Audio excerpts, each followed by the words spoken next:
Top of the morning, everybody. Happy after yesterday, as my daughter would say. Hope you guys are having a kick-ass week so far. Super excited today. If you guys are checking us out live, drop us a hashtag live. Drop us a hashtag replay if you're watching this on the replay.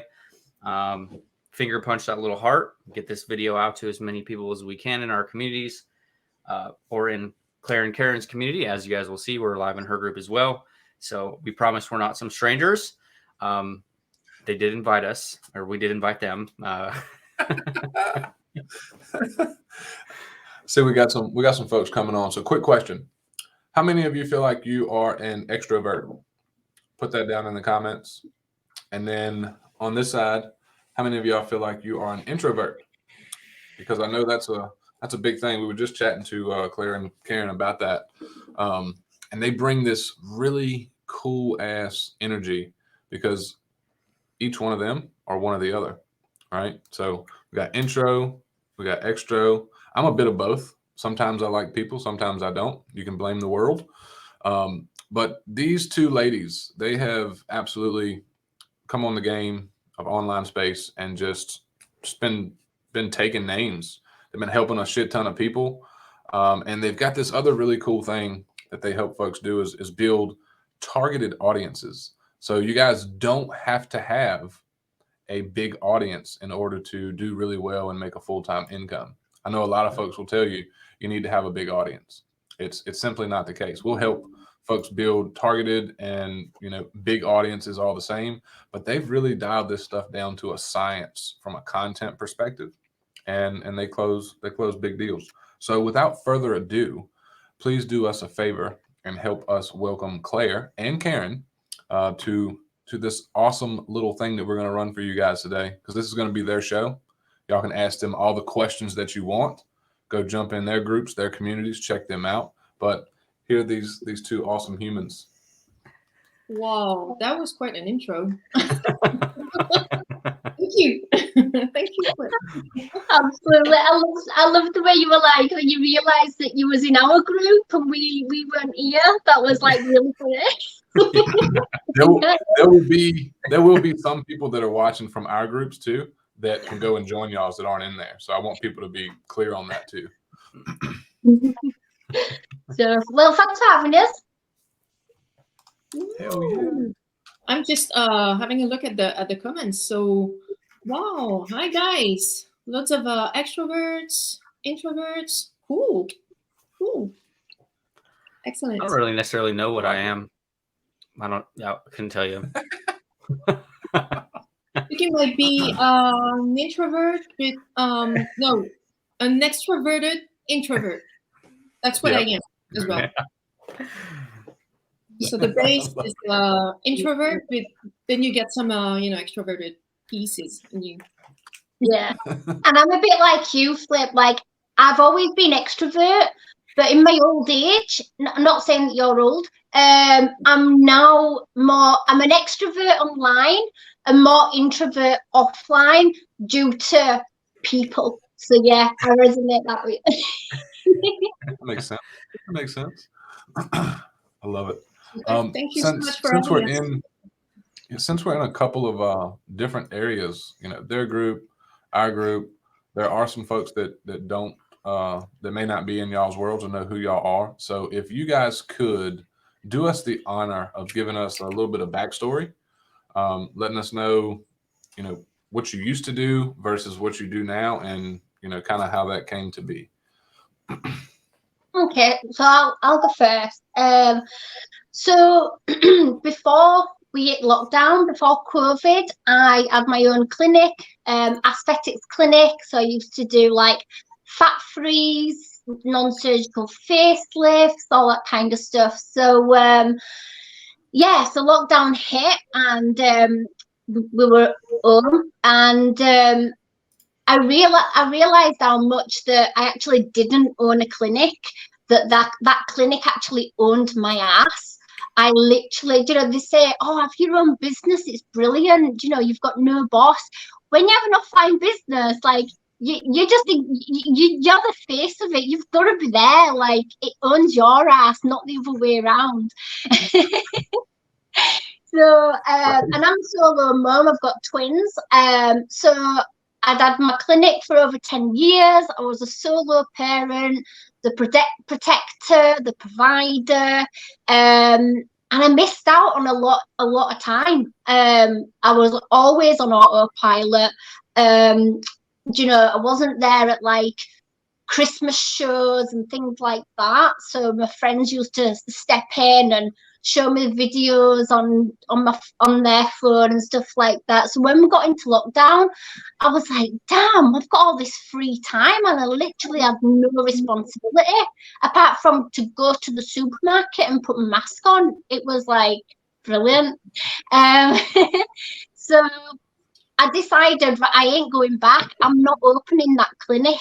And I got introduced to affiliate marketing, organic. And this girl that I knew, she was like, $1,000 a day, working 3 hours a day. I was like, shit, hell, like that's good stuff. So I jumped in. I'm like, well, she's doing it, I can do it. And so yeah, I jumped into affiliate marketing, and I'll be honest, I didn't actually know what affiliate marketing was. I'd never heard of affiliate marketing. And I think the way that it was sold to me, affiliate marketing, if someone had said, right, so you're gonna learn high marketing skills so you can sell high ticket services and products online, I'd have understood that. But the fact that I was just told, so you can earn £1,000 a day working 3 hours a day, and you just find out what people's problems are, and you go, yeah, I can fix it, and they buy your product, and it's brilliant. And I thought, I actually said to her, is that all you have to do, really? Yeah. So I came in thinking that's all you had to do. So yeah, like so you can imagine my messages that I sent to people. Do you have a problem? And the people that I pitched, honestly, I could just laugh at myself. But yeah. So fast forward, you know, in affiliate marketing, there were, you know, I tried a lot of things. I tried a lot of strategies, invested a shit ton of money, and realized that a lot of stuff was very much same. Anyway, fast forward, I met Karen. Karen ended up being my first private student, and she went on to close 20K. I reached out to you. Sorry, I'm interrupting you. I reached out to you, Claire. Yeah, you reached out to me, didn't you? Okay, well, you're so cool, and you're so cool. How can I work with you? I must say though, when Karen reached out to me, I sort of realised that the skills that I'd been learning, this was actually my skills that I was already using in my clinic were actually better skills. So I tuned in how to use the skills that I was using for my aesthetics clinic to market my clinic. I sort of tuned in how to use those skills online. So, and then Karen reached out to me. It's awesome. I love it. It's crazy how those stories come to be. And then like, I was looking at one comment right there. It says, bullshit gets you in, and you can choose whether to be a bullshitter or a truth teller. And like, if you'll notice, anyone who is in any of our programs, you know, Karen and Claire as well, like we tell everybody from Jump Street, like you better be ready to learn some long-term skills. Like we're talking, if you're a brand new beginner, 6 to 12 months. Like if you're not willing to put that work in, then, you know, if I'm honest, you probably ain't gonna do shit, get any kind of results, make any money, build any kind of brand. Because we don't do the quick cash grab bullshit, right? Yeah. So I think that's a big one right there. But that's awesome, Claire, that you come from like that and COVID and then to where you are now. Like it shows what's really possible. And then I like Karen, y'all are business partners now. Like how fucking cool is that? think it's a really cool story too, like a backstory behind it, where Claire was doing her thing, and then Karen came in and shot the lights out of the water. Shot the lights out of the water. I don't even know if that's a whatever. Good job. And then you guys ended up like locking arms and launching a suite of your own offers and products and stuff like that. So I absolutely love that story and that portion of the backstory behind how you two met. I think it's really cool. Yeah, thank you. So what did Karen used to do? Like, I'm a vet. I'm a veterinarian. I mean, I still am. I'm full time, marketing and coaching right now. But I'm a vet pro bono, so I try to be like once a week. But I was just gonna say, actually, the fact that I reached out to Claire is because I got into affiliate marketing with those spamming strategies, like you add so many friends and then you just send them a message and an awkward message, like scripted message, and so I started with this strategy, really, because I think, I mean, I'm sure, because I don't come from the sales world. I didn't know anything about sales or anything. So I thought it was the only way of doing things, when I get in. So I just, I'm a very good student. Always been. But then I understood that things were a bit complicated. I didn't find myself into that. I had the feeling that I needed to change my whole personality to try to convince people to buy my shit and to do all the so that's exactly when I looked for another way of doing things. And fast forward a little bit, I met Claire, and I realized that her style and her strategies were the strategies that I was trying to implement on my own. So I thought, wow, but what if we just what if she can just show me what she does, and so we can learn from each other and go from there. And something I forgot to mention. Yeah, sorry. Go ahead. Sorry. Go ahead. Yeah, I just forget to mention that I'm pretty much of an introvert. So when I met Claire, and I instantly understood that she was more of on the extrovert part. So I thought, okay, this could just work well, because two personalities and two the yin and the yang. Yeah. Just to say that it doesn't really matter if you're an extrovert or an introvert. Anyone can do that. Anyone can do it. I think everybody misses that, because Karen, what was it that changed for you? Because you come in and did 20K like pretty quick.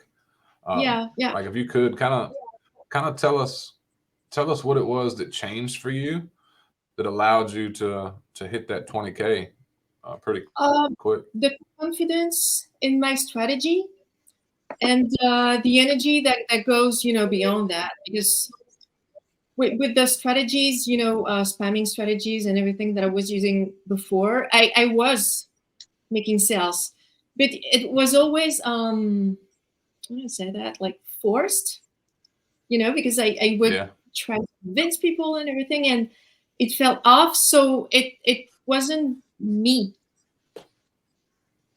So when I came up to this different strategy, I mean, that doesn't need to reach out to people, with a cold DMs. There's no convincing. There is no trying to persuade them or anything. It's just I think it's just how to say that? Yeah, it just exploded, so to speak. You know, it was just. So, You know, it's the first word that came to my mind. so Yeah. Definitely makes basically, sense. Like, what I'm hearing is your confidence shifted. Yeah. You had a better strategy, and you finally figured out a way how to be yourself and still grow your brand, grow your business, and make sales Yeah. ethically. Ethically, and yeah, because the fact that it's a win-win for me and the person that's involved in the sale plays a big part in the way that I see things. Sales has to be like a win-win, share. So yeah, it totally boosted everything, my confidence, my will to do more and to learn more and to implement more and to look more for different things. So yeah. I think that's Awesome. a really big topic and- that's not necessarily talked about a lot. Would be the conviction in the actual process itself, or the internal things that go along with building the brand, right? If it's forced and like what you're doing like is like dragging yourself through a bed of nails every single day, Yeah. the chances of you continuously doing that for prolonged periods of time is pretty minimal. The chances of somebody doing that for a really long time is minimal. Like as Jeff just said in the comment section, right? Yeah. Surefire way to burn out, right? Sending copy and pasted messages and blasting friend requests and doing that every single day is extremely exhausting. Yeah.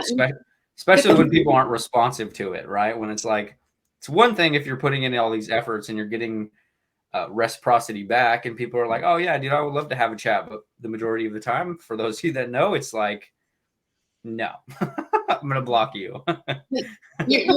You're being ghosted, but this convincing, you need to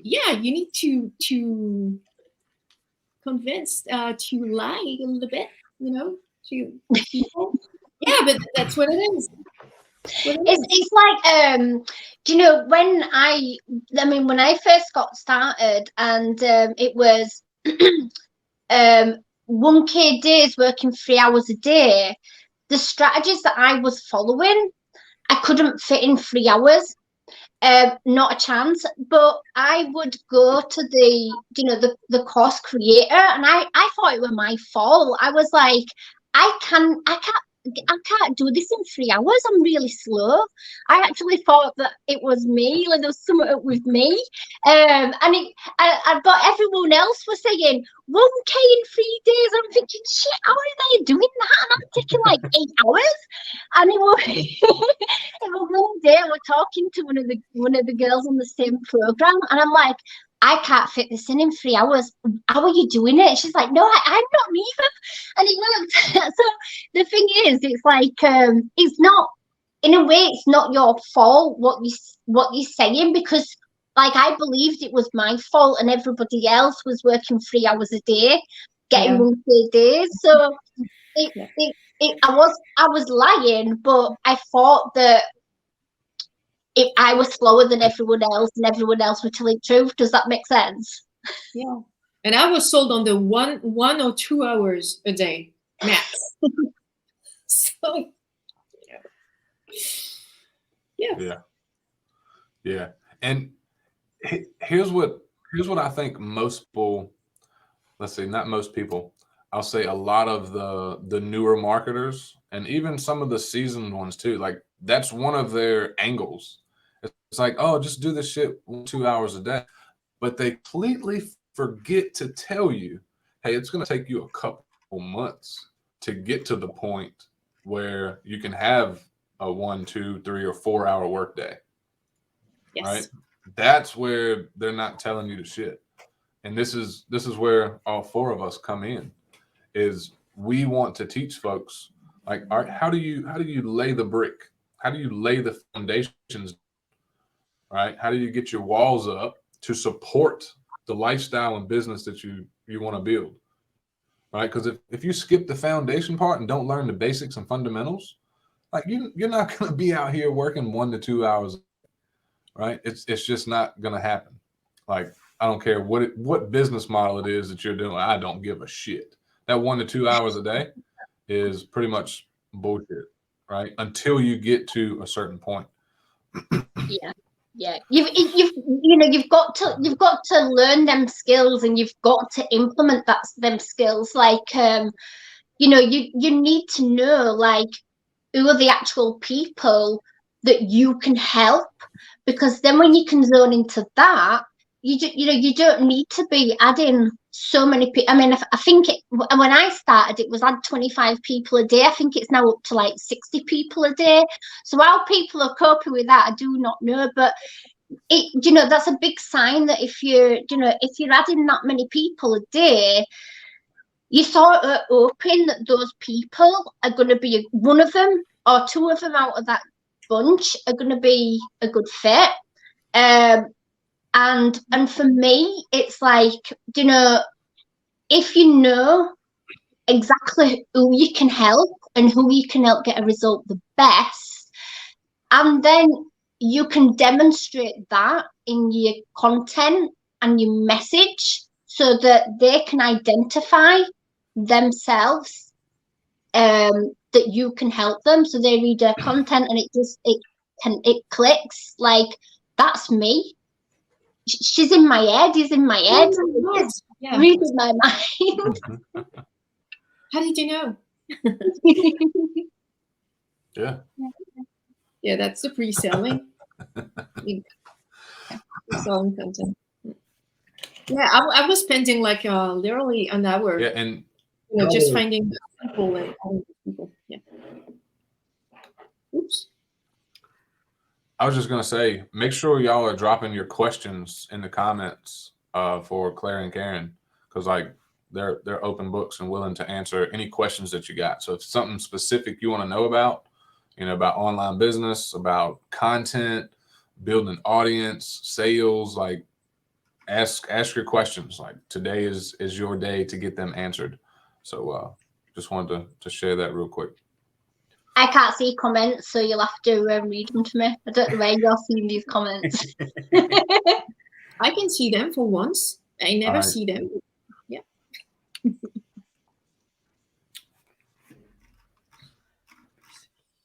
So yeah, we're like you guys, you have this same balance. I mean, in your duo, Flip, you're more of extrovert, like we were saying, and Nate, you were more on the introverted side. So how does it work for you?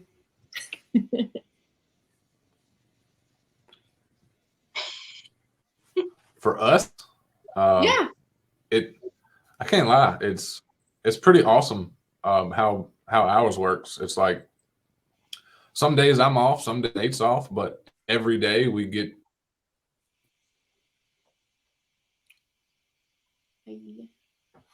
His internet's gone.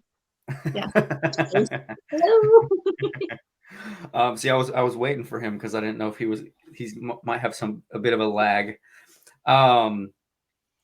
So I think we lost him, but it works out really well, right? Like it's kind of fascinating. Like similar story to like kind of how you guys ended up joining arms and like locking arms together is I want to say like 2021. I interviewed Flip inside of my community. And like he had a breakout month in his business, and I basically reached out to him and asked him if he wanted to do an interview inside my group. And then we kind of realized at the end of 2021 that we were doing very similar things in our business. We had a lot of similarities as far as like what we were actually doing inside the business itself. So we ended up launching Group Juice. Fun fact, Claire was actually like the 5th person ever to join, which is crazy to think about because there's like over 370 people in there now.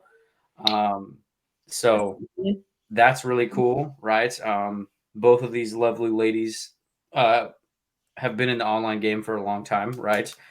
Which I absolutely love to see, because the longer and longer you guys are in this game, you'll see so many people come in and out and in and out, and like the people who were around when the three of us, or the four of us, the fourth is not here right now, first started, the majority of them aren't even around anymore, right? They're not a thing. They disappear, they vanish.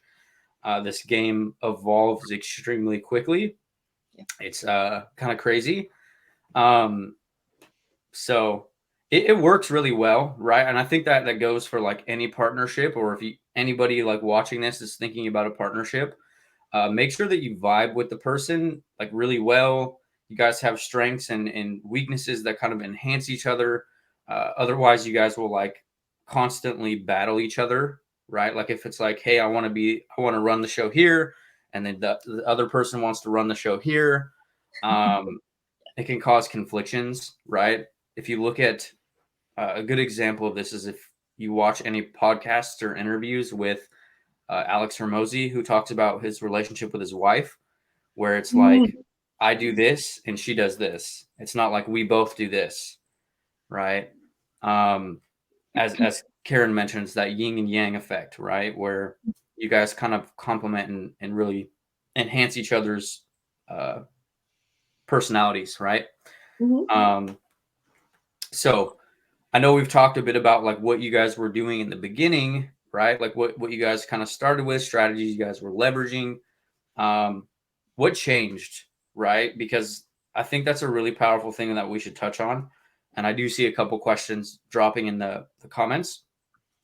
So we can pull those up in a second here, but I really want to have both of you guys kind of explain what changed in your business as far as like how the content changes, the process as a whole, right? Because you guys have built a very targeted audience, a very targeted, like tight-knit community of people and profiles. And you guys have done over 100K in sales in 12 months with a very targeted audience. So I think that would be beneficial to, shine light on that, because that's a big thing for a lot of people is like, I don't have enough followers to make money. So welcome back, Flip. Welcome back. Hey. Thanks. So yeah, I mean, what changed for us was because we realized there was a lot of noise in the space, and we realized that a lot of stuff was samey, and samey, and the strategies that I was using, like I said, were a lot of that was based around the clinic, because I sold high ticket services. Like there were aesthetics treatment, my treatments were like £1,500, not dollars, £1,500 for a treatment. So they're high services. And I looked at how I did that, and it definitely was down to content and painting a picture. So when my clients came to me, I didn't need to convince them to get a fat freeze tummy tuck or fat freeze facelift or anything like that. They was like, they'd seen my content, they'd seen the story behind that, and there was like booking an appointment. There were no phone call, no. It was like, can I book this? Yeah. Can I pay? Right, book you in. So I took that and I implemented it into my business. So it was about developing the right content, breaking down how we helped people, and painting that picture. So we ditched the flashy dollar signs, buy my shit, screenshots and all that kind of stuff, and we dived more into what we did and how we helped people and what that looked like and what the transformation looked like, without hiding anything. I think that's Yeah. you can just give some of the process to your to your audience if you really want to help. Yeah. So showing, letting people know what the plan was, like, what we had to do and what we did, how the strategy worked from start to end. Because I think that's why a lot of people as well, they jump from programs to programs and then realize that everything is the same.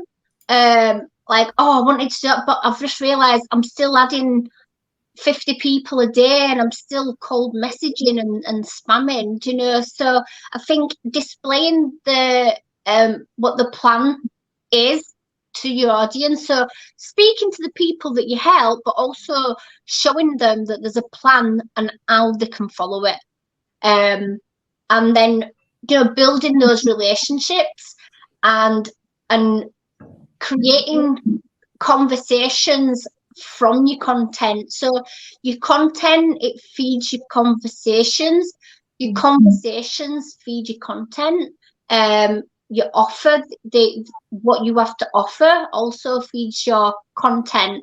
So it's like a little circle. All in one. It's a big one. We do got some questions, so I'm gonna pull up. Let's we'll tackle them in a row, you guys. So keep them coming. We can all share our piece on this, but let's start with Karen and Claire. I'm just starting out and I'm so overwhelmed. So is there something particular that you guys do in order to battle the overwhelm? I think this is like almost for everyone at some point is the overwhelm. So what do y'all do to help battle that? Look at what you're doing. Like, is what I realized is a lot of marketers are still, they have a full-time job and they're trying to build a business along a full-time job. So it's making sure that do the strategies that you're using, do they fit around your your priorities first, and then if they do, zoning out and maybe doing things on a smaller scale. Yeah, you want to simplify as much as possible. I something I realized early on is that I was doing all kinds of stuff that were unnecessary. Yeah. So, yeah. I think I see that a lot as well. Like at the moment, there's a big thing on going viral. Like everyone's trying. Look, I've got 15,000 people saw my reels. But if you're on different platforms trying to get all those eyes on you, do you have a process on how to turn those eyes into a loyal audience and and help those people and transition to eventually a sale, or are you just like collecting eyes? Yeah. I agree. Yeah. I mean for us, yeah, we did over 100K in 12 months, but what we only had a small audience. So I've got like 1,000 friends. I think Karen's got 1,000 friends. We do have a Facebook group, but up until recently we wasn't using the group. Like no sales came from the group. So it was literally our first Facebook profiles and our DMs. So we had that process really simplified to one platform, with two if you want to say Facebook and Facebook DMs, but yeah, one platform. So yeah, like Karen says, simplifying your process. You don't need lots and lots of eyes. It's about dialing in to, like I said before, who's the best fit for your offer, who can you help the best, and dialing in your content and your conversations. Because Big it one. all comes down to what would you rather, have like 20 conversations with 20 people who are not really, interested in what you're doing, or two conversation with like hot conversations where there's a 99% chances that the person get to collaborate with you. See, Boom. it's That's it. a whole different. All of you, like all of y'all watching, like y'all are probably all in different stages, but you got to get clear on what you want to happen, right? Whether it's an income goal, whether it's something that's non-monetary, like you want to simplify your business, or you want to, get started learning the simplification of it. So like what I did to, get rid of the overwhelm, it's like, all right, what do I want to happen? Number one, I want to build an audience of people that I know I can help based on the skills that I have. So what did I do? I created content that showcased the skills that I have that help people, right? And on a bigger scale, I don't care what platforms you're creating on, right? It's like I view it as content as a whole, whether I'm posting a TikTok or whether I'm posting on my profile, whatever it might be. Some kind of content that showcases what I do, what I've helped people do already, results I've gotten myself, and just how I do things. I want people to be able to look at my content and be like, yep, I like that. Or either be like, nope, fuck that guy. Right. Yeah. I want them to choose. Right. I'm just being honest. I want people to choose whether they like how I do things or they don't. And then I want to make it easy for the people that do like me to come over and learn more from me. It's going to be an invitation to my group, or I'm just going to make it easy for them to come into my group. Right. This is why y'all are here now in groups getting this type of information. Right. So once they're in my group, I'm creating more content. It's more detailed, more direct. And my whole goal is to, one, help people think better, let them know that there's a better way of doing things if you're not currently happy with how things are. And then I'm going to go into more detail about how I help folks. And I want to get hand raisers, right, that are like, yes, I want to do that. I want to do it how he does it, right? That's what we do. And we have those conversations with those people to make sure they're a good fit to buy our program, maybe get our affiliate offer or buy our physical product, whatever the case may be. And then simply closing the sale. It's not as complicated as most people make it. So in a nutshell, content gets awareness, attention, traffic, right? Conversations that really grabs the interested folks that have already decided I like this way. And then on top of that, making offers to those it makes sense to. That's it in a nutshell. You don't have to do a bunch of complicated shit. You just need to do needle movers every single day. Yeah. Right? A little bit each day goes a long way. Yeah. Because over time, you refine, you tweak, you get better at everything that you're doing. I don't care what you're selling. Dildos, dump trucks, or digital courses. It does not matter. I don't care. Right? This is all you're doing. So look at what's overwhelming you and get clear on what you want to happen. And everything that you do needs to push a little bit towards the thing that you want to happen. If I want to grow a bigger audience, I need more content. If I want to make more sales, I need to have more conversations. I need to make more offers, right? So reverse engineer everything, get rid of the shit you don't like. That's what we do. We help people erase the things that they hate doing, right? And they simplify it, right? Yeah. And it really resonates with one of the comments that I just saw. I want money, but I don't want to steal it.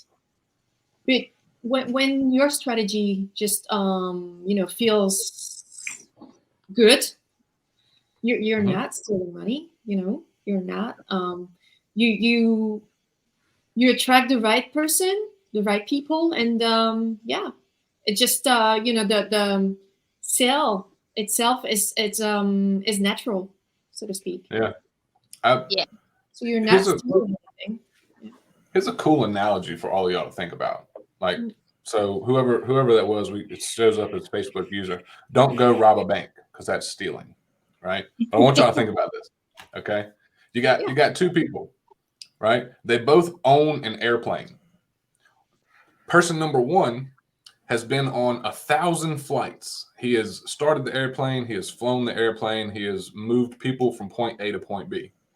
Person two, he's only been on 2 flights. He doesn't have a whole lot of experience, but they both charge $5,000 to get you from here to the promised land. Now, who are you going to be most likely to pay? Person A with 1,000 flights or person B with 2 flights, right? Mhm. Person A, right? 1,000 flights, more experience. So check this out. What that person did with more experience was he went out and hired someone to teach him how to fly that plane, how to handle all of the hard shit, knowing which buttons to push, which engines to fire up, and how to do it, how to take off, how to land, how to be safe, right? That person invested to learn, right, the proper way to fly an airplane so that he can get it off the ground, into the air safely, and then land wherever he is that he wants to go, right? That person is the person that has took the time to learn the skills to do it properly and get the job done, right? They're So not guys, right, Yeah. right. As you guys, this is why it kills me when folks say, "Oh, fucking, it's selling a course." Fuck yeah, I'm selling a course. I'm also selling coaching, right? Like, how do you learn how to do shit? Right? Did you go to college? Did you pay to take a course? When you got that new job, did you have to go through some training? Hell yeah, you did. You had to learn how to do the job so you can get paid the most money. Like, people kill me sometimes. But my point is, you want to learn from someone who's got the experience so that you can learn the proper way to do it. Right? Whether you want to go out and do a bunch of cold DMs and you just want to do clickbaity content, we are not your people. But if you want to be the no bullshit, the no fluff, the person that's going to show you the right way to build a business so that you can, make money long term and grow, then sure. But you guys got to think about the reality of things. It's literally the best time to be an entrepreneur or the best time to start a business because we're in like the biggest era of entrepreneurs that the world has ever seen. And it's only going to get bigger and bigger. But the more that you let the uninformed help you make decisions, the longer you're going to stay in that same place. This time right now, same time next year, same place, and it's going to repeat itself. It repeats itself every time you decide, I'm not doing anything. I'm going to stay in my comfort zone, even if you hate it, right? So there's a little bit of food for thought for you guys to chew on and think about, all right? Just a little. And I think as well that's like me. I've moved quite fast from when I came into the space. I realized something in my process wasn't right, didn't fit my personality, and so I was like, right, okay, I need to find what works for me. Where when I hit burnout doing all the things that didn't work for me, I could have easily, ditched my Facebook account and tried to open my clinic back up.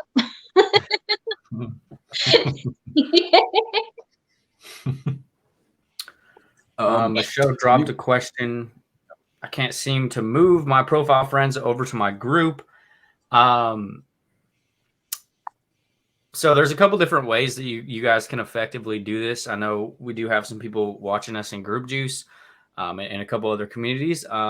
By far the most effective way to get people from point A, like it doesn't matter if it's your profile, it doesn't matter if it's TikTok, doesn't matter wherever, into your community is to kind of flip it on to them, right? What are they going to get from joining your community? Like, if you have a group and you put a couple of resources in there, you put some trainings, you drop some content, that's going to be the biggest thing that you need to make crystal clear when you're talking about your group externally, right?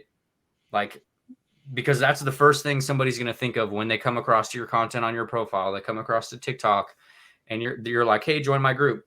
The first thing they're going to think in their mind is why should I join their group? Right? What am I getting out of it? So looking, like if you zoom out a little bit, like I did this morning, right? I sent an email. I did a profile post, I did a TikTok talking about this interview, talking about what they were going to get from joining my community, because we're running a live interview with some of our clients, right? So I'm making it about the person who's coming in, right? Leveraging a thing that we're putting inside of the group.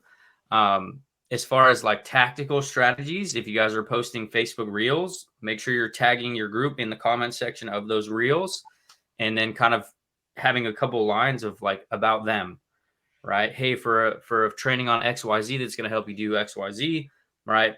Join my group here, right?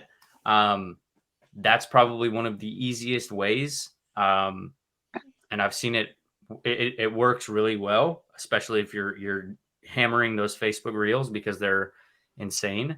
That would be one of the biggest things.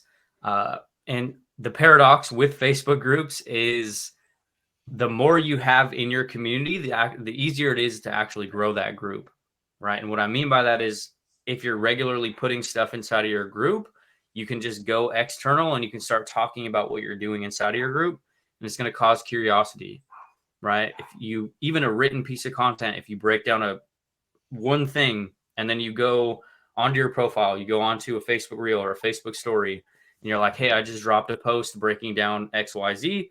People are going to be like, well, how do I see that? How do I get involved in whatever you're doing over there? It creates that divide in your audience that you're building, right? The bit of polarization, not in like a slimy way or like a bashing way, but it's like it causes intrigue for people to want to be on the inside with you. Curiosity. Yeah.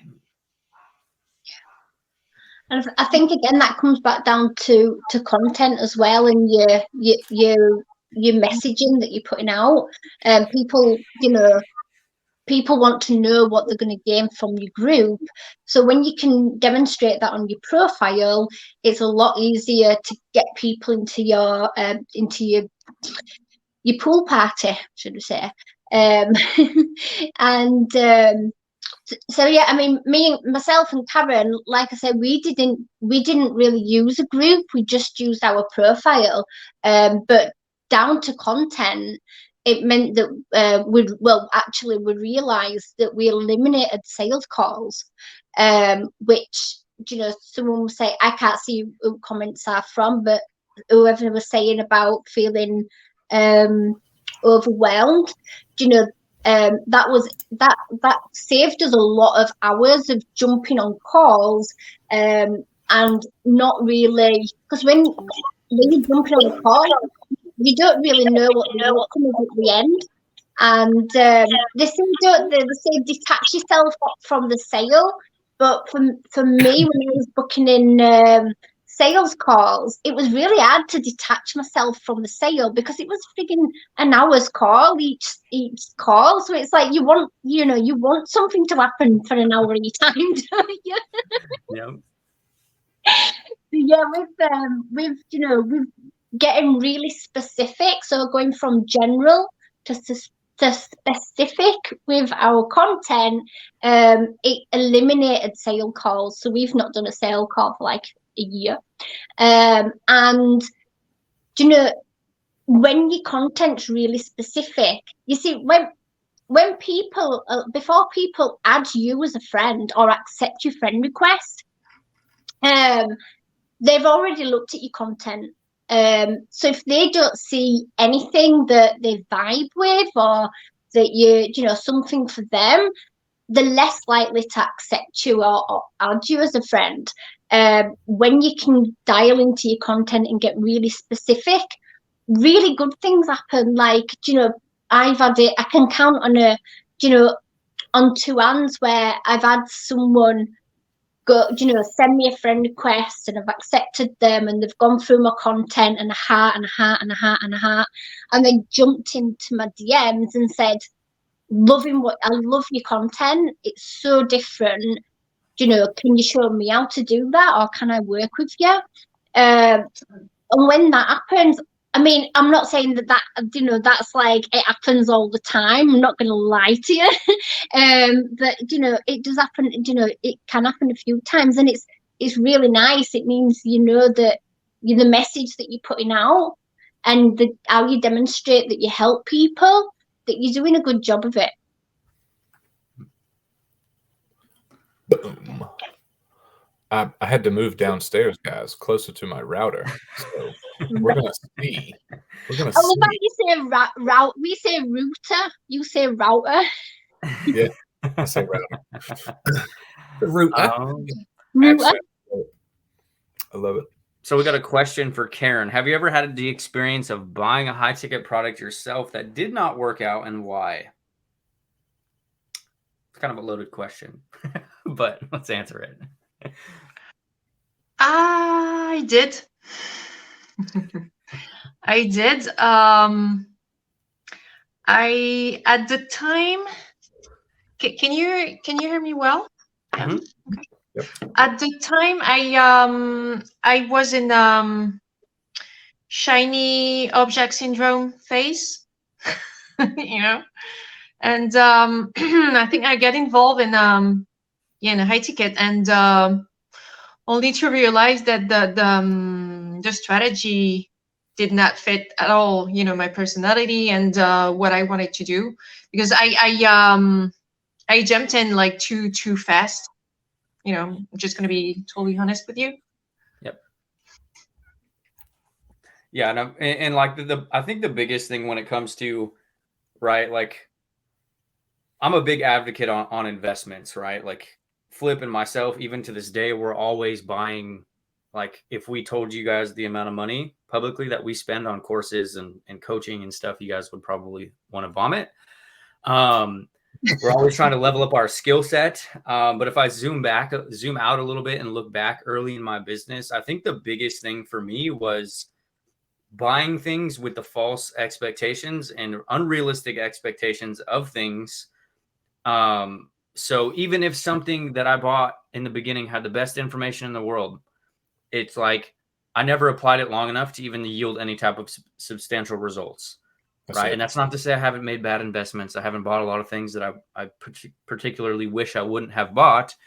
But I think it really boiled down to not enough focus, not enough clarity, and not playing long enough with something.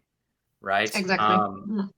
And that's, in my opinion, what it boils down to, which kind of rickrolls into the next question about like how many different offers, products, or programs do you promote? How quickly would you add programs or products to be an affiliate for? It's a tricky one, right? It's tricky as far as like promoting a suite or a bunch of different products, at least if you're early on.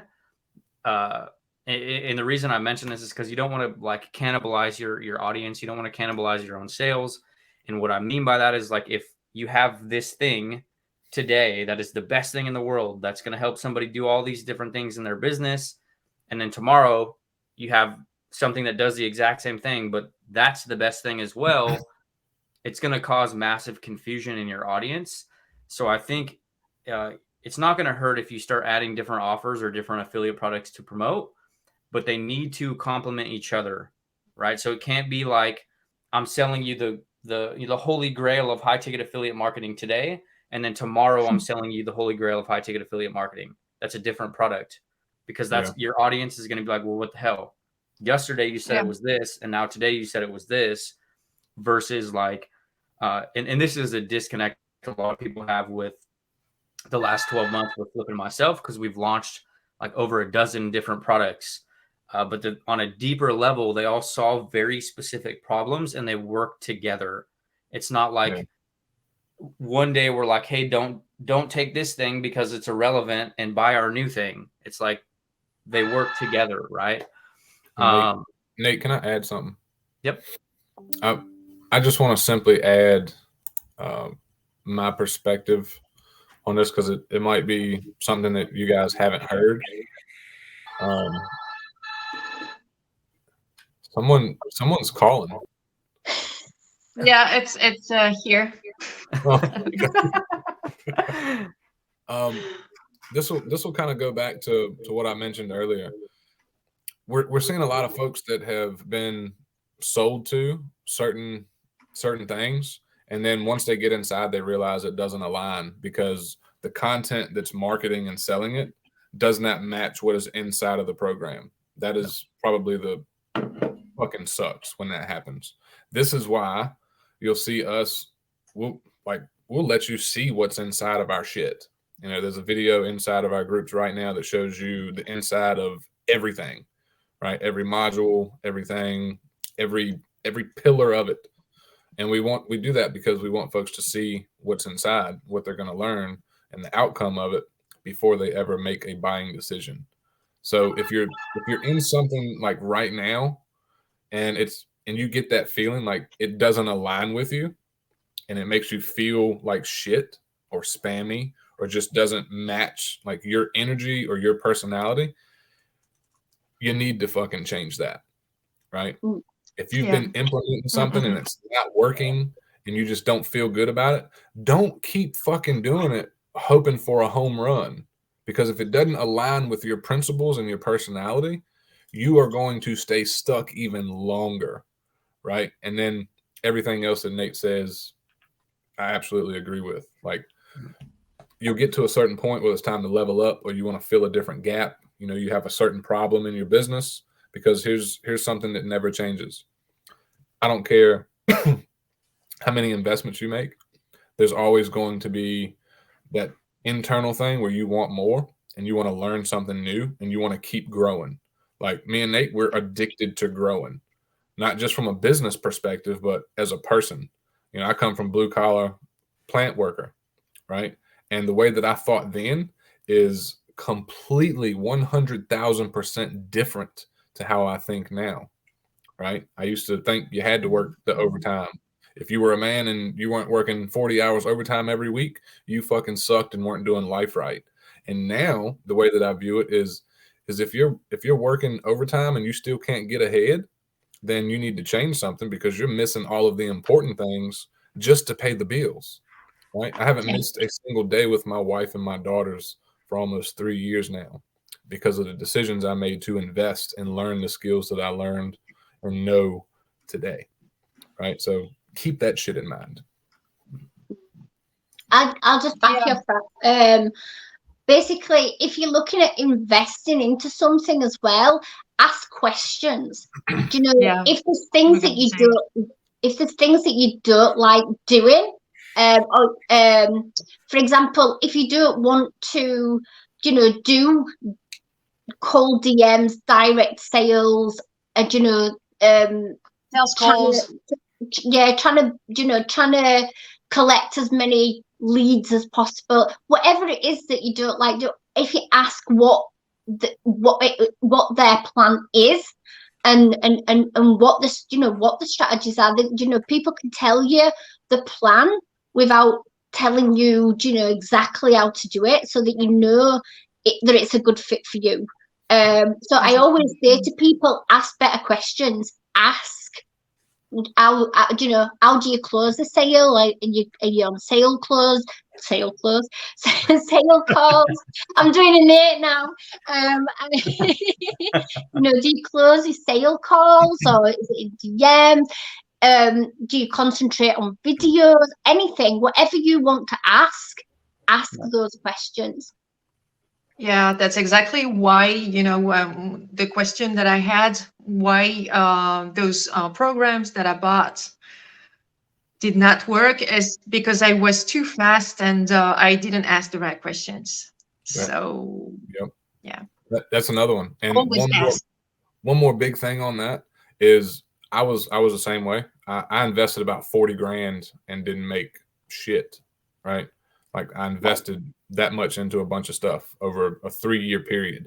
Now, I'll be first to tell you, part of that was my fault because I didn't fully commit.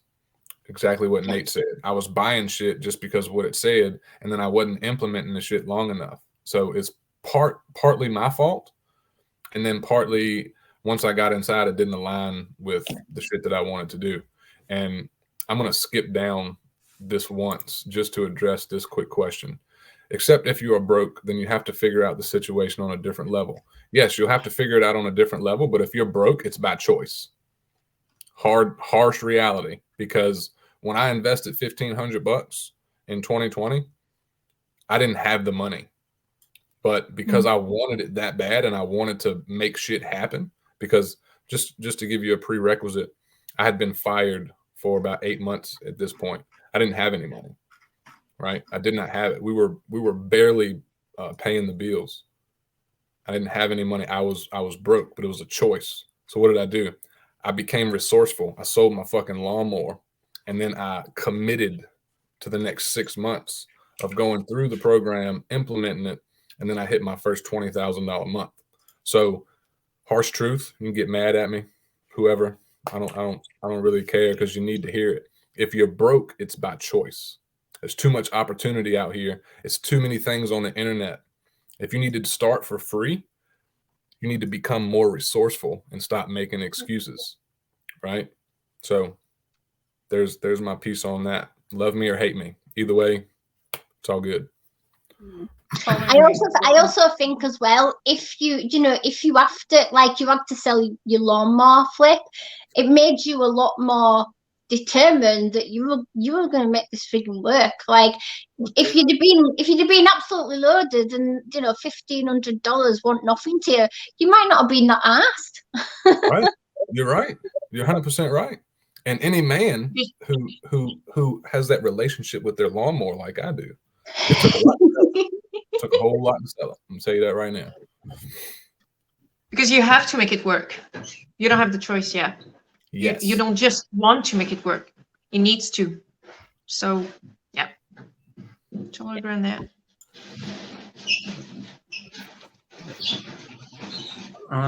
Let's see. Scrolling through. Oh yeah, I think I missed Aaron's question. What can you give us a sense of what your business looks like day to day now? Is that I'm guessing that's for us. So I mean, in regards to getting up in the morning, do you mean, or just like what the things that I concentrate on the most? So because that can change from day to day. It depends. Like it depends what's happening in my business at the time. But for me, it's creating content, having conversations that come from that content, and creating offers. We put out offers. Yeah. And I think I posted my daily action plan in the group. So you will have the, I broke it down to like very, very detailed. But I would, I usually wake up, go through my stories, messages, notifications, and what's more important. Then I will have, conversations. So check my messenger, post piece of content that is pre-written, because I batch my content on the weekends. Then I will have more conversations, and maybe check friends who would be a good fit for my offers. And the afternoon would usually be dedicated to our coaching, students, and making offers or working on offers for our students. But most of the time, I mean, unless we have like a call, in the evening, everything's done in like 5 hours max, I would say, right, Max? I would add to that prioritizing what you do first. So, scrolling through Facebook and having, cold conversations and not activities that are going to move the needle forward. So concentrating on, categorizing your DMs, for example, like having, the sales the conversations that are more based on sales or leading to a sale. that would come first. So, you know, if you're getting up in the morning and you're scrolling on Facebook and then you're just clearing your DMs and you're putting out a post, that's sort of just going through the motions. So looking at what is the priority in your business, what is going to take you closer to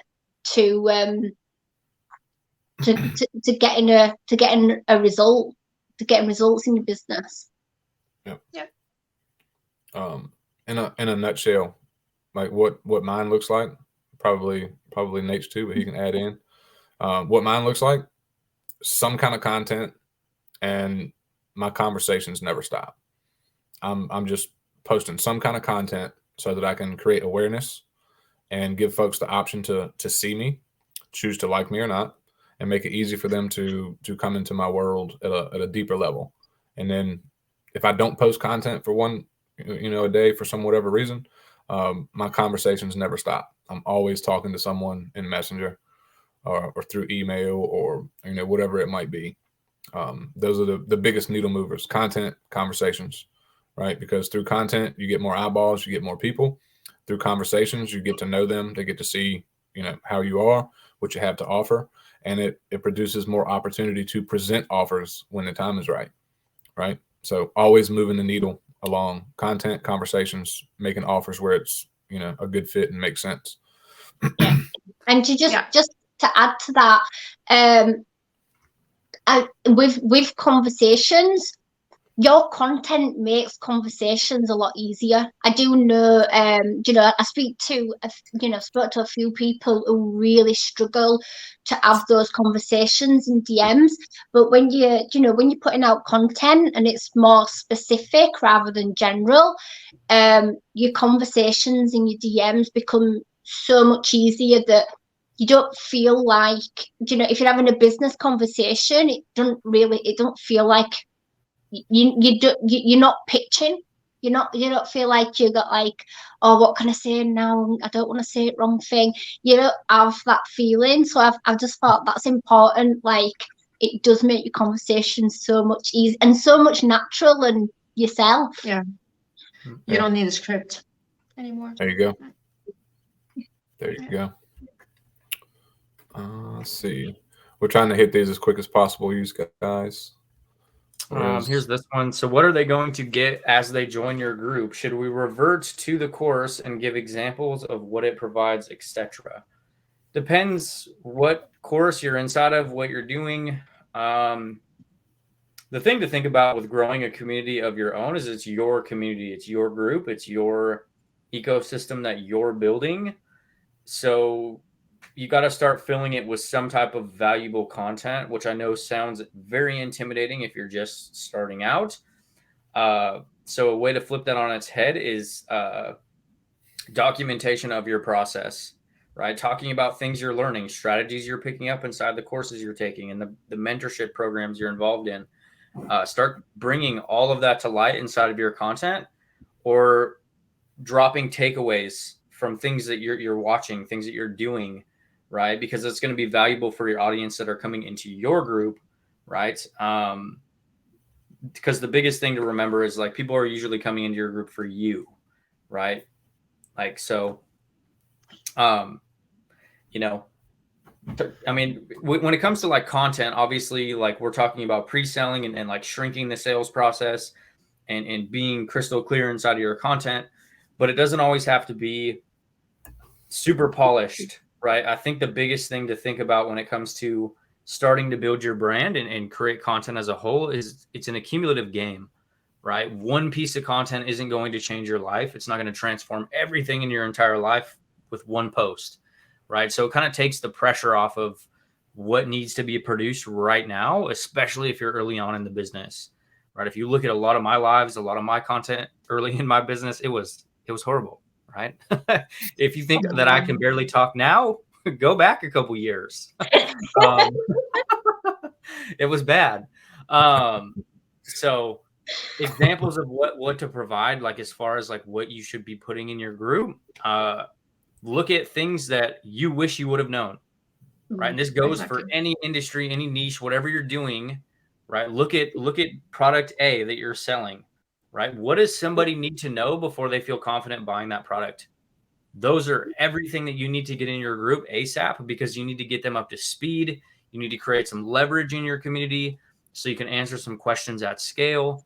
And what I mean by that is you can answer questions for more than one person at a time. So you're not having to like run through that same thing over and over and over again for the next 18 years. So those are the kinds of things that I would really look at. I know that can sound intimidating if you're brand new, but just start posting in the group, right? Hey, I'm doing this. I'm who wants to come along this journey with me while I build my business online, right? Oh, these are things that haven't worked out for me. This is what is working for me.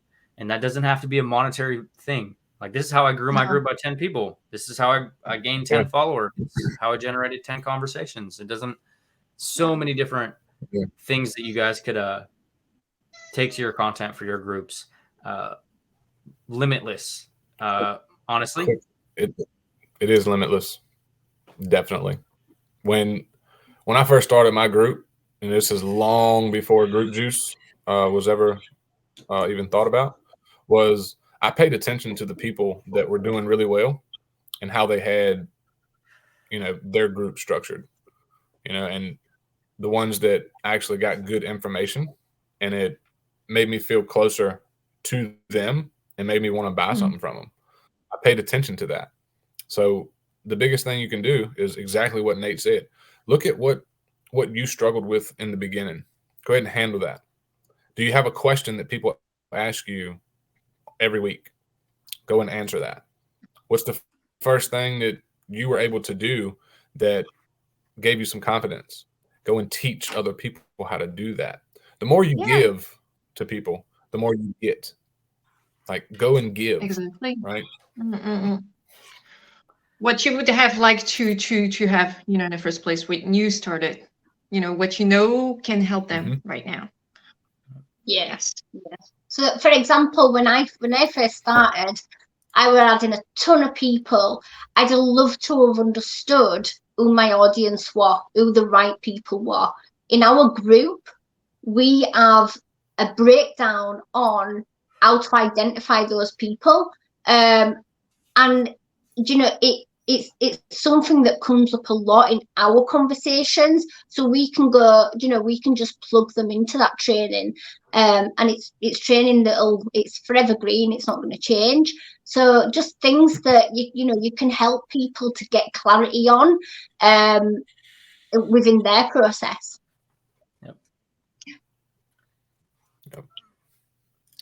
Mary. Oops. My bad. Your group does I'm tag. always in deep thought, guys. Your group does tag. It's the third option down. It can be tricky the first couple times you try to do it, but once you figure it out and you get it to actually populate your group and you tag your group one time, it'll start auto-populating. But I didn't have any. I just tried it, and it was like the third option down when I did @Be Your Own Boss. It popped up for me. Try it on computer or mobile, right? If it's not populating on one or the other, after you get it to tag the first time, it will start auto-populating. How to get your group, how to engage with people in your group when everyone in your group is either someone just watching but not buying, or other marketers. Talking to like 8 or 10 people in your group and still trying to scale it. Good morning. Check it out, Jennifer. You don't want to add folks that are kind of where you're at, or at a different level than you, as far as like already moving. You want to get rid of those folks. Hate to say it, but don't put focus on that. It's great if you've got folks that are where you are, that are supporting you. That's all good, but you got to look at who you can help the most. Like, not so much as your ideal person, but folks that you can help. So like in this game, in order to win, you just got to be one step ahead, right? I would look to do a little clean out if you need to, but again, it comes back to what we were talking about earlier. You need to have something in your group that is going to help someone get some kind of result. even without you charging them, right? You want to build the relationship and showcase your leadership and knowledge by helping them do something. So like if you went and did a 20-minute detailed training on how to do XYZ, don't care, it doesn't matter what it is, as long as it's something that's going to help a certain person or entrepreneur. And then that becomes your group lead magnet. And the more and more you add to it, like I can't tell you how many things we have in our groups at this point that are actually helpful and beneficial to folks, even long before they buy from us. It's a lot, but that fuels everything else outside the group to grow the group, right? Yeah, and they might be the very reason they bought from you, because they went through like this free training and they realized that they wanted to work with you, Yeah.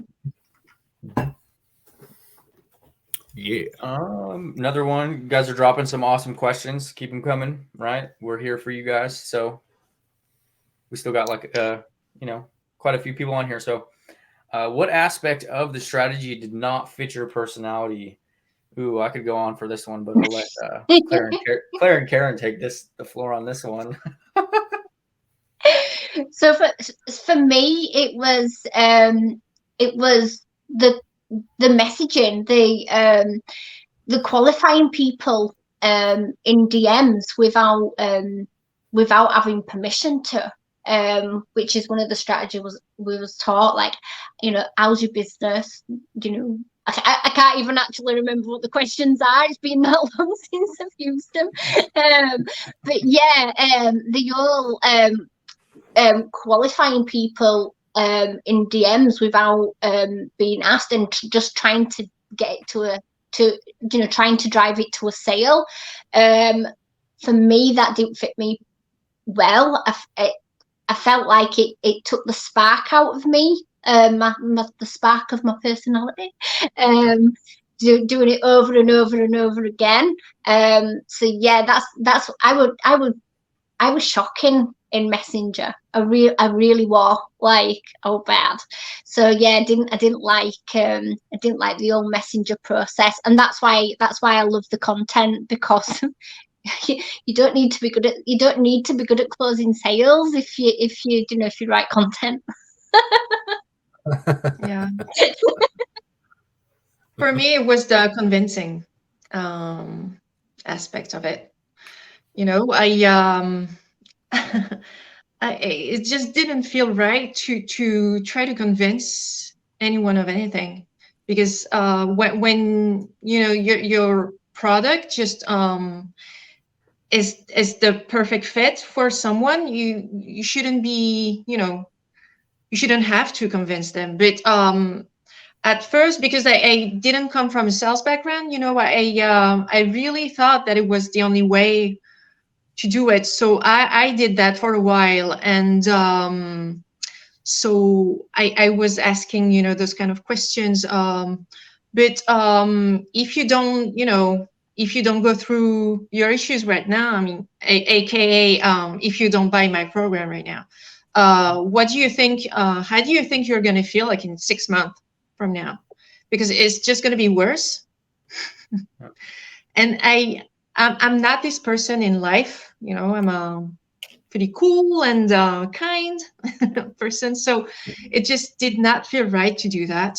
And it really, I felt that I had to become this person that I was not. So yeah, I hit burnout at some point. I could not have any more convos, because I didn't want to do that. Yeah. And I hated sale calls. I couldn't remember the script off by heart, so I was really bad. I kept looking at the and you could tell I was reading. It wasn't me. It was not natural. Trying to. It's brilliant. Yeah.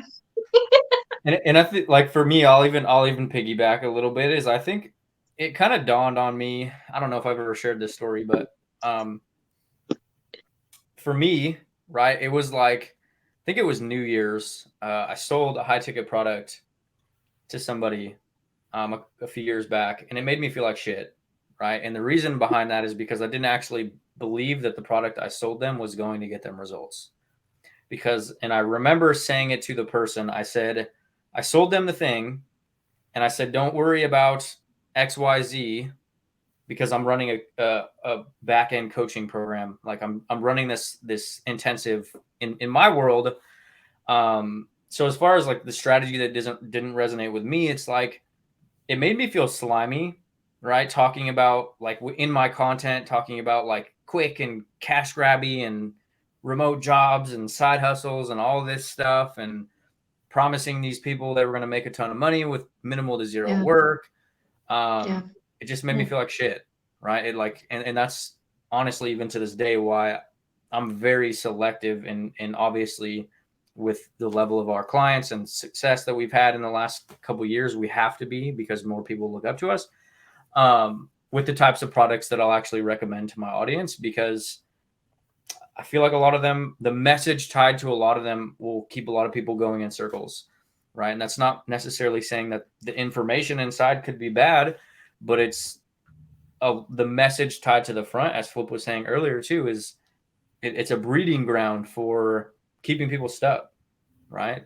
Coming in and thinking they're going to, go from sleeping under a park bench to being a millionaire in 5 days. Like, shit's not real.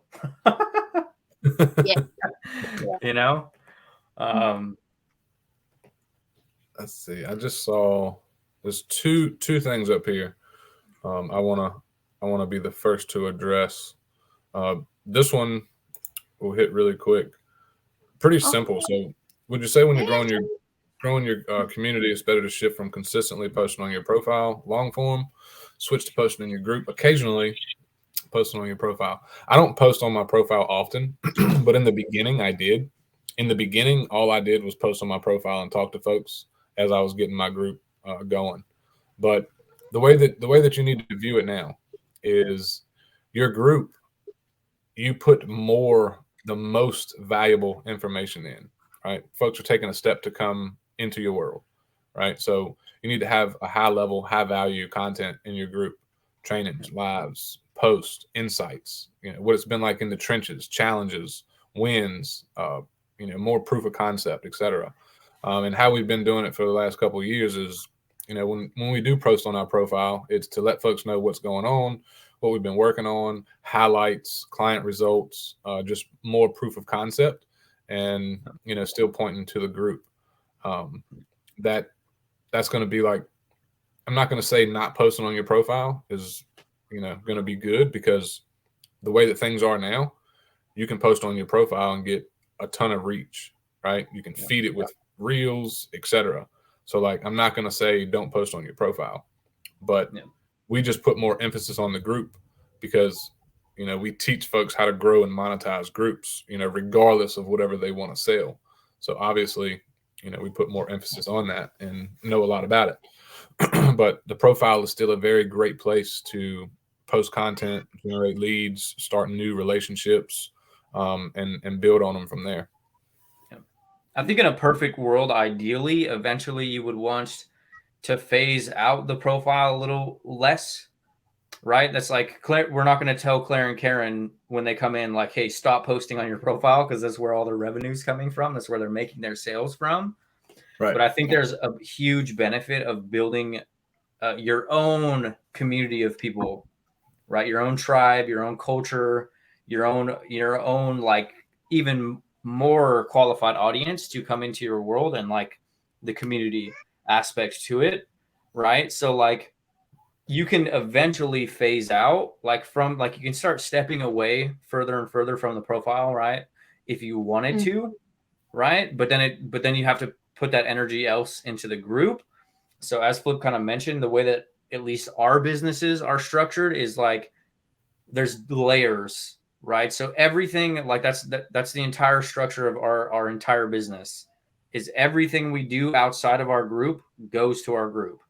Doesn't matter if it's a short form video, a profile post, anything, emails, everything goes into the community, right? So that becomes like our central hub where we pack it with as much content as we can, valuable strategies, lessons, like anything we're actually doing in our business. So that's the forefront of everything. but both of us did in early stages of our business. That's where we were running our business, was our profiles, right? Before there was reels, before there was anything like that. But I think there's a big benefit zooming out longer term if you put a big emphasis on growing your own community, because it's different nuance, it's different touch point, right? There's a polarization in being in your group as a whole. There's already some type of micro commitment from them coming into your group. So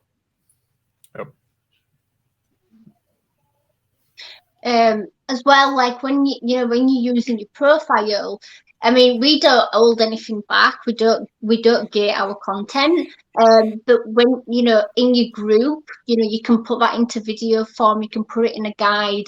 You can send people there so that you don't have to explain something time and time again. So yeah, you can go into a lot more detail in your group. But I mean, we've been just using our profile up until Christmas. No. This is a good question.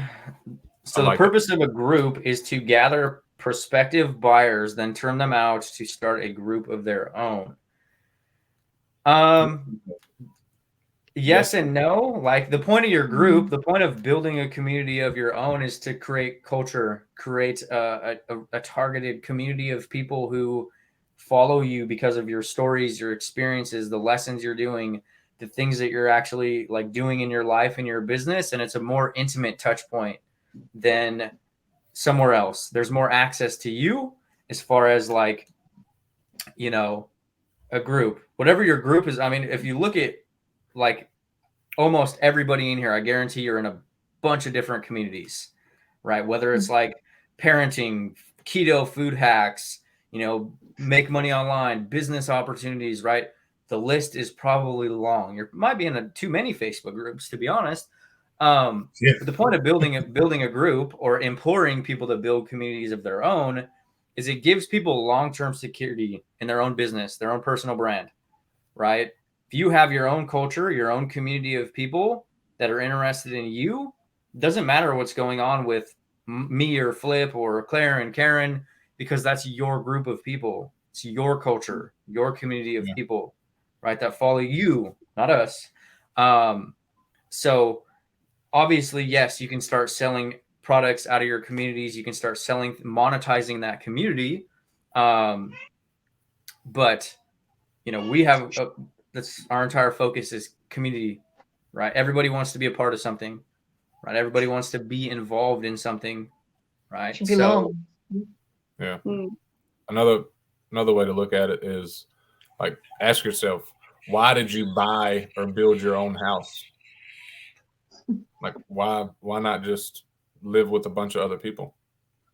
Like, why would you want your own house? I'll answer it for you. It's because you want your own house so you can do what you want and operate however you want. You want to cook what you want to cook. You want to invite who you want to invite. You want to do cookouts, right? You want to live how you want to live. You're building your own group, same thing. You get to operate shit however you want. And you get to, hit that famous line, this is Sparta. If you don't like someone or if they don't like how you do things, you fucking kick them out or they never even get an invite. Right. So we run our groups. We run our groups how we run our business. This is how we do things. If you don't like it, all good. We're not your cup of tea. But our group has done multi-six figures because people love how we do things. Right. So building your own group, that's your own safe place. And not only that, you get to document your entire journey. And some folks join groups just for the hell of it, and they never go through the information that's in there. Like right now, I guarantee you, Claire and Karen's group, Nate's group, my group, you can go in the guide section and probably find a lot of information that most people charge for, and we just want you to have it. Right? We've had folks come in and go through free trainings and fuck around and go get real results and then come back and buy from us. Right? Yeah. Why do we do that? Because we want to. We want to help folks. This is the best way we can help folks. Miss good old Jeanette's question: does everyone use Chat Silo or another kind of messenger organizer? I use Chat Silo. Flip uses Chat Silo. I don't even know what Chat Silo is. So apparently, no, they don't use Chat Silo. No. There's a couple other options out there. L Messenger, Genius CRM. There's quite a few out there. I don't use those. Yeah. But it sounds like they don't use the CRM or like a tagging tool for Facebook. Can be beneficial, but I'm not going to say that it's required, right? Like it's not mandatory. No. Yeah. I want to show this one. So look, check this out. Nazim, I hope I said that right. I see a trend. People adding you on Facebook to sell you something. I think that's the wrong way to go about it. Absolutely. Right. There's so many people out there right now. They're just adding from the suggested friends list, or they're getting in groups and just straight poaching, adding as many people as possible to send them a cold DM that's probably colder than the snowballs that Elsa throws in the movie Frozen. Like, it's just cold. It's bullshit. People get turned off from it. They don't even want to respond. And it's like, you've killed the relationship before you ever started. So this is why I'm very proud to say I haven't added a friend in a long time. People follow me and they send me friend requests, right? I don't worry about adding friends. My content grows my friends list, right? It's how I got 25,000 followers on Facebook, right? How I got, a lot of followers on TikTok. It's why I got thousands of people on my email list. My content does the work. I don't go out and cold DM folks. Not saying that you can't. There's a right way and a wrong way to do it, but I don't add friends anymore. I haven't went in groups and added anyone in a long time. I haven't even sent a cold DM. Like, when I send a message, it's because they joined my group, right? That's not a cold DM. So I agree with that. There's a lot of folks that do it the wrong way, but this is why we've eliminated, I'd say, a solid 80-90% of things that organic marketers hate or do not enjoy or just feel like slime doing it. So like, we've eliminated that shit. So yeah. They'll pitch you right away, Hey, how are you doing? Want to buy my stuff? Most of the time that there's not even this first message.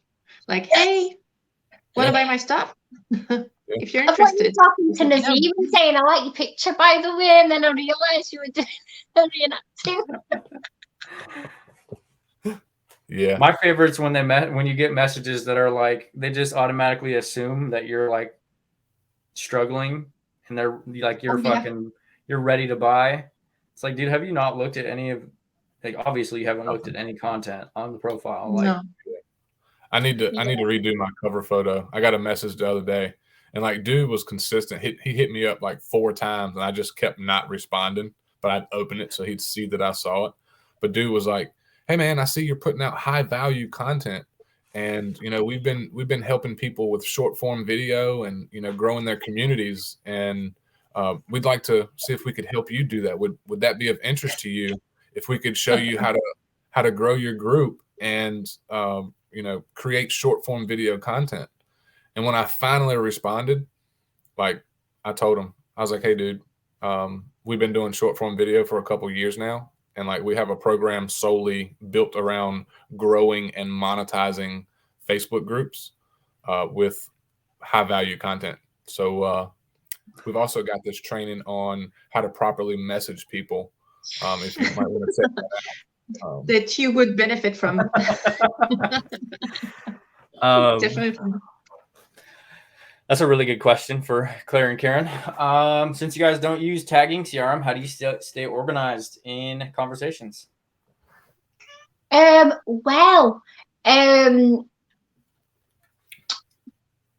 when I did use CRM, it was because I was adding tons of people a day and trying to start conversations. So now I have less conversations. I have less people to follow up with.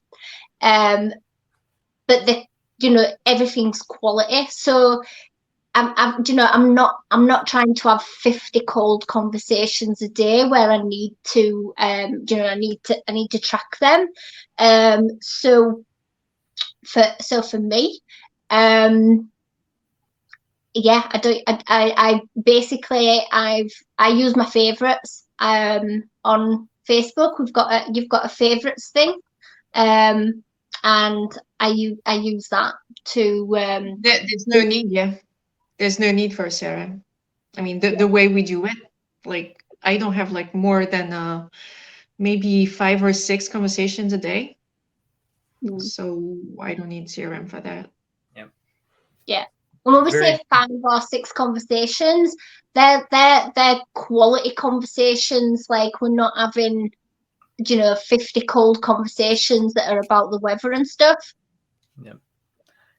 Very, very targeted. So like on a deeper level, it's like they're very targeted in their content. So like it's like the volume gets shrunk a little bit, but it's like it's by design, right? They're optimizing for less conversations and less volume in their business because they want a more targeted type of conversation, right? And we mention this all the time on the group juice calls, where it's like if you get really targeted with the content, it's going to like drastically shrink the number of conversations you're going to generate. Yeah. But the percentage of those people who end up buying something from you at some point, right? Not necessarily the first time they ever see you, right? It's a lot higher than if like you're optimizing your content for a lot of like hand raisers and a ton of volume. It's a lot more legwork on your part to actually convert those sales, right? Then you're going to be talking about the weather and you're going to be talking to them in the DMs for 18 days. Whereas like the more content that the people consume from you, the shorter and shorter those sales can actually become, especially if the content's like dialed in and there's a solid message inside of the content. The content does the selling for you. Yeah, it's quality over quantity. I know when I started, I think you get into a mentality of the more people that you're talking to, the more people that you're adding, or the more sales calls that you're booking. It's like a subconscious thing that I'm doing a lot of work where less is more. So I don't, you don't need to keep track of so many people, of lists and lists of people. Yeah. But I used to, I mean, I when I was adding so many people, I used to, I had a CRM. Yep. I'm not gonna say which one. This comment, I've been told it's all about engagement in Messenger and not to worry about content. So let me tell you, absolutely true. If you want to spend 8 to 12 hours a day talking to people in Messenger, don't worry about any content, right? Like fuck the content. You don't need it because you're going to spend 10 hours a day in Messenger, right? Until your fingers bleed and you're completely burnt out and then wondering why people are pissed off. So like, hate to say it this way, but whoever told you don't need content, in my opinion, my personal professional opinion with the last couple of years of experience, is absolutely wrong, right? Because if you don't create content, people can't find you, right? They have no idea what you do. So if you want to go the cold message route and just message people and tell your whole life story and, 120 messages per day with 50 to 100 people for 10 hours a day, go for it. Hell yeah. Let me know. Hit me back. Let me know how it goes. I mean, the reality is obviously you could make money with the strategy, but if we're talking about doing it long term and building a sustainable brand, there's zero leverage, right? Yeah. If you're constantly having to do everything on a one-to-one basis, you're going to burn out, right? Not to mention hunting for people.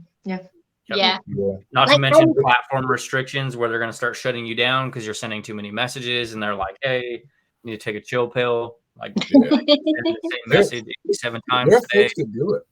There are folks that do it.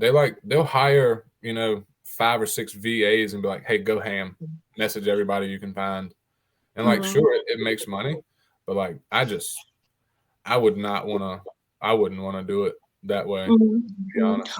The thing is, all strategies work. Like, I made sales playing the numbers game and cold messaging. But what people didn't see was how burnt out I was and how many times I got ghosted and rejected. And there's a saying, I don't know who says it. It's like chase the no's to get a yes. For me, that's a no. I don't feel like it's good for you mentally and your well-being to be rejected so many times a day. So I would rather not be rejected and have more yeses than have 50 no's and 1 yes. Yeah. Guys, y'all have asked some awesome questions too. So we'll get right to bring everything to a close, answer a couple more questions. And Nazim's got another really good one. We've done the call. We've done the calls. What happened? Maybe your thing's gonna die. For high ticket sales, do you find that you need to call up the person to close the sales more often than not? If we're being 100% honest, out of 1,200 sales we've done in the last 12 months, we've done less than 10 calls. And each one of those calls were for 4-figure a month coaching clients, and they weren't even sales calls. It was like, hey, I have some questions about jumping in with you. Can you schedule a quick call with me? They were already pre-sold and they were already ready to jump in before we ever even booked a call with them. But no, anything you learn from the 4 of us is usually to eliminate that aspect from your business almost completely, right? We don't do sales calls. We don't do outreach. We don't do anything like that. Not to say that it doesn't work, but I have a 5-year-old child and I'm not trying to spend 18 hours a day on Zoom, right? Yeah. Yeah. I only have sales calls with people once they're in the program. Yeah. Yep. But in order to close sales calls, obviously. Yeah.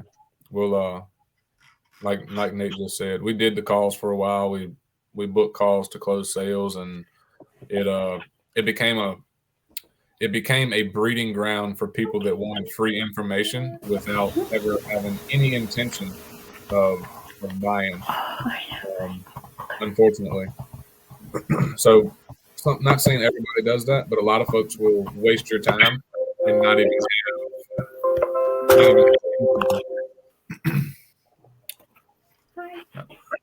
She's back.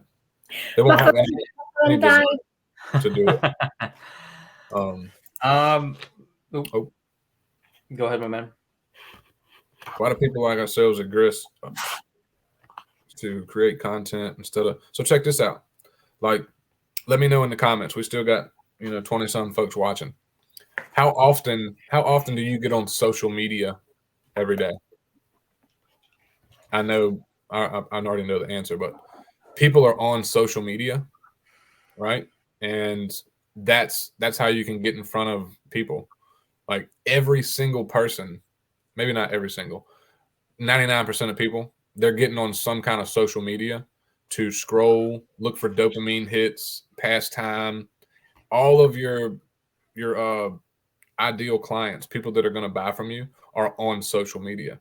I still use Google, but I don't Google, shit that I've bought from people.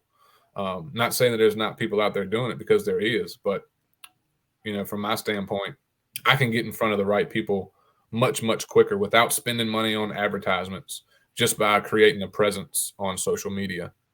So that's my take. Yeah. If you are going like the higher volume call route, then an application funnel would be a good idea. That's the common strategy. The actual strategy behind booking calls is having some type of calendar or some type of survey up front, so you can route them to different places depending on how they answer. If they have money, if they qualify, then you would book a call. If they don't, then you push them somewhere else. So that is the common strategy, the high level strategy behind application processes and funnels and stuff like that. We don't use application processes in our business except our core accelerator, our coaching program. But we don't have like some high intensive, like, you know, it's you can use them, but it's not something that we're super qualified in, or something that all of 4 of us use, because we don't do calls. And the application process is very common in call scenarios. Yeah. What is technically needed for client retention? It depends on the type of product you're selling, what you're actually doing. If you're running like a coaching offer, if you're, you know, it depends, right? It really depends on like what type of offer it is, right? If it's a self-paced course, if it's a coaching program, you know, that's a very hard question to answer because it's kind of broad. It's too vague. Like the questions are getting hammered now. Yeah. Another question: personal page versus personal profile. Business pages are absolutely horrible for reach. If you're doing anything on Facebook, you're going to want to be doing the stuff from your personal profile. The same one you're sharing your cat memes and your food pictures and stuff like that. This is a really good question. How do you scale? Don't you want to make 7 figures? That is the biggest misbelief that somebody can have, that you need to do calls, that you need to have high volume to do 7 figures a year, right? We have a high ticket continuity program that's 4 figures a month per person, meaning we need to maybe sell 40 spots a year, and we're multi 6 figures, and that's not including any other product sales that we do throughout the year.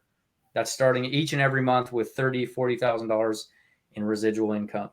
So totally depends on how you actually structure your business. We have our business structured in a slight way. It's a lower volume approach, longer relationships with people, massive client retention, meaning we work with clients for 12 plus months on retainers each and every month, meaning we can scale our business with a very small number of people.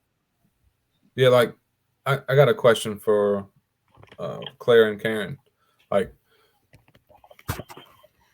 how's y'all's energy each week with how y'all's business is set up right now? Like, y'all feel good? Y'all like the model? Y'all got plenty of time? Your schedule's good? Yeah, I mean, for me, I ditched my offline business because I had no energy and it owned my ass. So, for me, because people go, oh, I own my own clinic or whatever. No, my clinic owns me. So I got into this purely for time freedom. I had a business that was good money, but I wasn't present in the moment. Like, my energy, I can do. I can get up and choose to do what I want to do when I want to do it, and that's what it was for me. So, I'm not run down.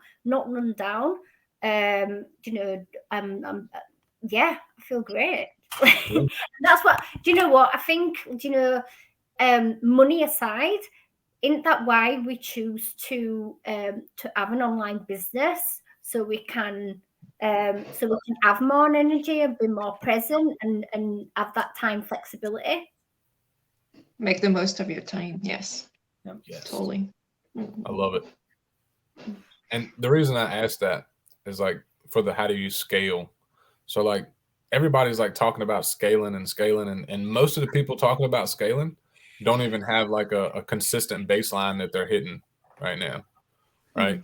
And the way that I look at it is, would you rather have a business that makes 100,000, maybe a couple 100,000 a year, and your schedule's good, you enjoy the people that you work with, you love the things that you're doing, how you're operating, or would you rather be operating a business that makes $3 million a year and you're fucking stressed to the max? You don't have time for shit.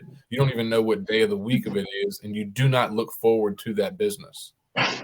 I'm going to choose the couple 100,000, loving my schedule, having time to do what I want. Like, me and Nate will scale at some point, but like we're not worried about scaling because we're building everything exactly how we want, right?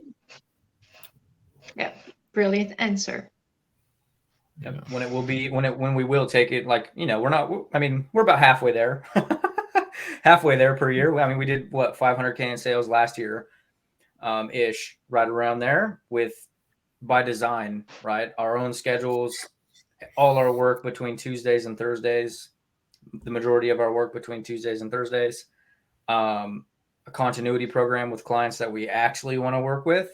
Whereas what I mean by that is it's not like we're just pumping as many people as we can in, and then it's like we hate the clients we're working with, and we don't enjoy it, right? It's I think the thing that doesn't get talked about a lot, especially in the online world, is it's like, and it got mentioned in the beginning of this call, right? About you only, like, when you learn something in the beginning, that's the only way that you guys can do it. And the reality is with online business, it's so multifaceted, and you can literally design your business exactly how you want it to be. Yeah. So, and I don't mean to steal a show from Claire and Karen. Like, if you look at other product creators compared to Flip and myself, there's people that are going to scale. There's people that are going to make a lot more money faster than us, right? There's products that have came out like after we've launched. They're going to make a lot more money than us, right? But everything that we're building our business to do and like facilitate is exactly how we want to live for the next 5-10 years. Yeah. Right. We want everything to be by design. And I want to just say, sorry, Flip. I want to just say, basically, we've said no. We've said no to clients. Like we could have made more money, but we have said no to clients just because, your energy and your time is so important for your business. Like, and if you burn your energy and your time, you've got no business. So it's not about just, if you're just there trying to collect those numbers and sell to as many people as possible, you're going to have more problems within your business. Yep, 100%. Like if you look at Claire and Karen, like we've had an absolute blast working with them the last couple of months. I hope they've enjoyed it too. Like we all get along, we talk shit, we nitpick and do that, but they're putting things in place for their business that they're enjoying even more now. Like little small tweaks and pivots that's like, holy shit, that's making a big difference. So you got to pay attention to that.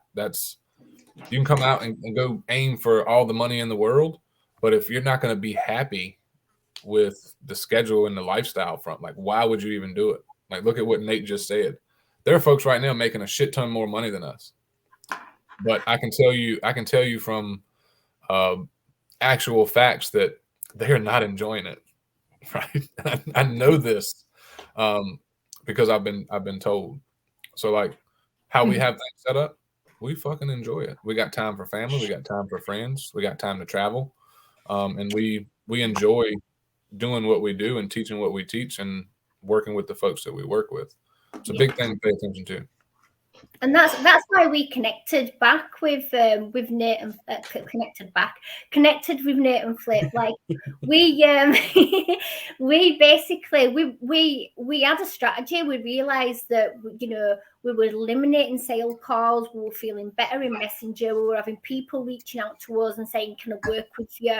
We realized all that, but what we wanted to come away from all the noise, all the hype, all the fake shit that was on the line, because it was just doing me head in, and we wanted to build our business on more slower, and then when we started paying attention more to other people in the online space, we were totally in our zone with me and Karen. So when we started paying attention to people in the online space, I was actually watching Nate and Flip, and I'm like, shit, we so align with each other, and I reached out to Nate, and do you know why? Because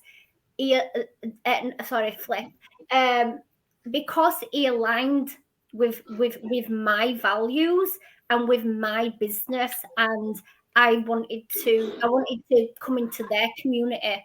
So again, it's just showing you can go as fast as you want, but are you enjoying what you're doing? Is it burning you out? And if you're not enjoying what you're doing, it ain't gonna last. And also, are you surrounding with yourself with the people that make you feel good, that that are real and raw, and believe, you believe in you have the same beliefs and the same values. Your community is so important. So that's why, when we're saying about building a community, we love Nate and Flip's community, and that's how we end up teaming up with them.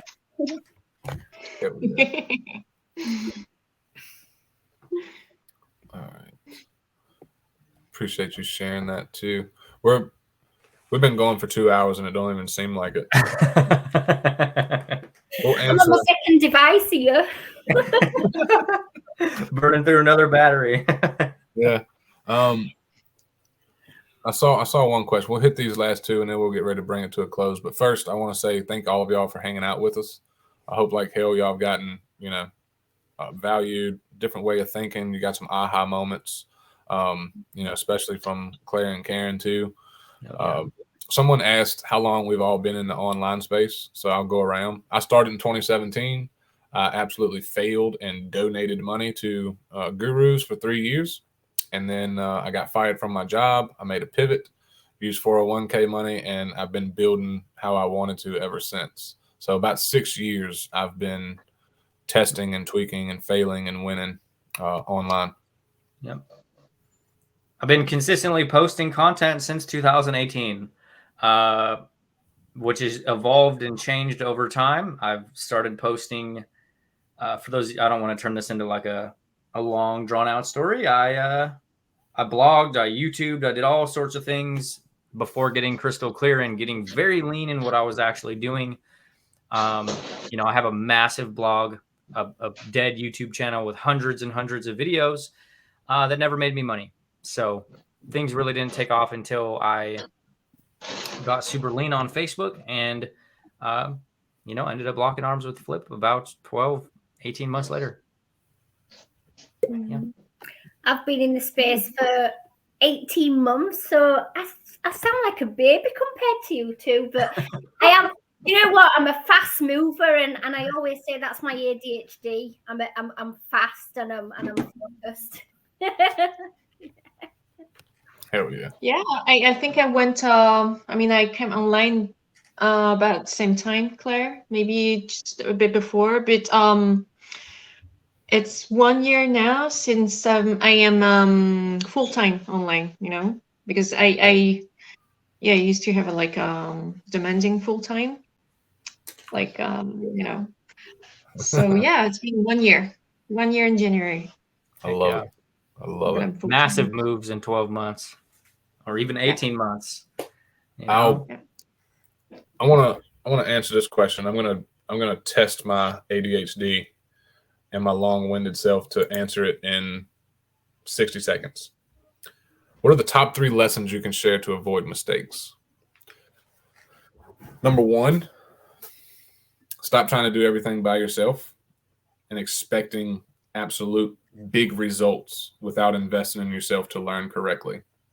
Number 2, don't worry about what everybody else is doing. Stop paying attention to everyone and comparing yourself to other people based on where they're at in their journey. Number 3, hire a mentor or a coach or join a high-level mastermind so you can learn from the people that are already doing or have already done the things that you want to learn to do. By changing your environment and learning this and focusing long-term versus short-term, you will outgrow everybody in your immediate circle and your environment will get stronger and more potent with nutritious, aspiring, powerful people. All right, there's my number 3 right there. Yeah. And number 4, don't be afraid to make mistakes. Right? If you're a baby in the online space, there's going to be things that you do that don't work as soon as you implement them. Right? And I don't mean to say that like in an unsexy way. Like everybody everybody's going to make mistakes. Everybody's going to fail at something. The piece of content you produce isn't going to be the best. It's all good, right? It's not the end of the world, right? So embrace it. If we're being honest, embrace the failures, the mistakes, right? Obviously you can shrink that process by working closely with somebody who's going to help you not make as many, but it's a part of the process. It's part of everything in life, right? You're always going to make mistakes in life, right? Business is no different. If you let the fear of making a mistake or the fear of maybe not doing something correctly the first time stop you from beginning, it's already won at that point because it's going to happen. So, and as me and Karen would say, do you know what? You're going to royally fuck up a lot. And it's all part of the process. So don't worry about today's fuck ups when you can worry about next week's fuck ups. And the great thing about screwing up is you can write content about it so everyone can relate. And keep an open mind, really. Don't assume anything. I mean, try not to assume anything. Love it. Well, thank you guys. We thank y'all for coming on and hanging out with us. Hopefully the 2 hours went by well for you two ladies. I know it doesn't seem like 2 hours, but I guess that's what happens when you're having fun. So last question, for those that are still watching, I saw where someone was asking, what is the best way for folks to find Claire and then Karen? Okay. So if you are on Facebook, our Facebook community, which I'm sure you guys can drop our Facebook group in here. I'll come back through and I'll tag your guys' group above the video and then put it in the comments too. Yeah, we mainly we're mainly on Facebook anyway, so you'll find us on Facebook or and in our Facebook group. The easiest way, yeah. Great. All right, guys. Hope you enjoyed it. We do have a lot of other plans for more interviews in the future, so make sure you join our groups if you're not in it, and we'll catch y'all on the flip side. Happy Hump Day. Go kick some ass. Do something you've been talking about doing. Stop making excuses and go do that shit. Thank you, guys. Bye.